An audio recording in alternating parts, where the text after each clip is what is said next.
wabarakatuh. Nama saya Abdul Hamad Al-Fudin. Kelas saya Manajemen Bisnis Syariah 4G. NIM saya 185211274. Di sini saya akan menjelaskan tentang koperasi syariah untuk memenuhi tugas dari mata kuliah bank dan lembaga keuangan syariah non-bank. Oke, langsung saja ya. Yang pertama yaitu untuk pengertian koperasi syariah. Koperasi syariah adalah suatu badan hukum yang dibentuk atas asas kekeluargaan di mana tujuannya adalah untuk mensejahterakan para anggotanya. Yang selanjutnya yaitu koperasi yang menjalankan usahanya dengan menggunakan prinsip syariah yang sesuai dengan Al-Quran dan As-Sunnah. Secara etimologi, istilah koperasi berasal dari kata cooperation yang artinya. Selanjutnya yaitu untuk fungsi dari koperasi. Yang pertama yaitu membantu dan mengembangkan potensi serta kemampuan masyarakat untuk meningkatkan kesejahteraan sosial ekonomi.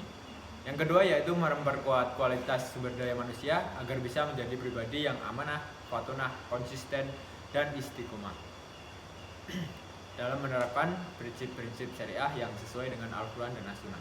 Yang ketiga yaitu berusaha untuk mewujudkan dan mengembangkan perekonomian nasional yang merupakan usaha bersama berdasarkan asas kekeluargaan dan demokrasi ekonomi. Dan untuk tujuannya yaitu yang pertama mensejahterakan ekonomi anggotanya sesuai dengan norma dan moral Islam.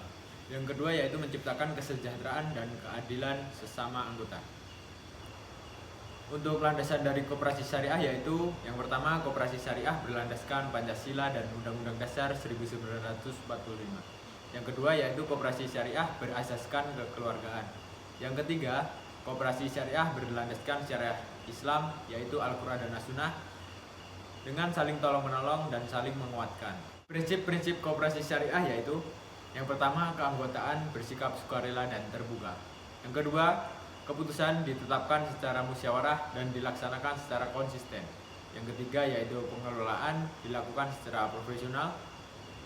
Yang keempat yaitu pembagian sisa hasil usaha dilakukan secara adil. Yang terakhir yaitu jujur, amanah, dan mandiri. Dan untuk struktur dalam koperasi syariah yaitu dari rapat anggota, terus ke pengurus, pengelola usaha, kemudian ke anggota, dan kembali lagi. Penghimpunan dana di koperasi syariah. Yang pertama yaitu simpanan pokok. Simpanan pokok merupakan modal awal anggota yang disetorkan di mana besar simpanan pokok tersebut sama. Akad syariah simpanan pokok tersebut masuk kategori akad musyarakah, yakni sebuah usaha yang didirikan secara bersama-sama, masing-masing memberikan dana dalam porsi yang sama dan berpartisipasi dalam kerja dan berpartisipasi dalam bobot yang sama. Yang selanjutnya yaitu simpanan wajib. Simpanan wajib masuk dalam kategori modal koperasi sebagaimana simpanan pokok, di mana besar kewajibannya diputuskan berdasarkan hasil musyawarah anggota yang telah ditetapkan atau disepakati. Simpanan wajib tidak bisa dimiliki oleh anggota serta penyetornya dilakukan secara terus-menerus setiap bulannya sampai seseorang dinyatakan keluar dari anggota koperasi syariah. Yang ketiga yaitu simpanan sukarela. Bentuk investasi dari anggota atau calon anggota yang memiliki kelebihan dana kemudian menyimpannya di koperasi syariah. Yang pertama yaitu dana tersebut bersifat titipan yang disebut dengan wadiah dan dapat diambil setiap saat. Titipan terbagi atas dua macam, yaitu titipan yad amanah dan yad domana atau titipan barang. Yang kedua yaitu bersifat investasi yang memang ditujukan untuk kepentingan usaha dengan mekanisme bagi hasil atau mudharabah, baik revenue sharing atau jumlah total uang tunai yang dihasilkan melalui penjualan pokok dan jasa yang menjadi operasional utama bagi perusahaan terkait. Yang keempat yaitu investasi pihak lain. Program-program pemerintah, investasi pihak lain ini dapat dilakukan dengan menggunakan prinsip mudharabah maupun musyarakah.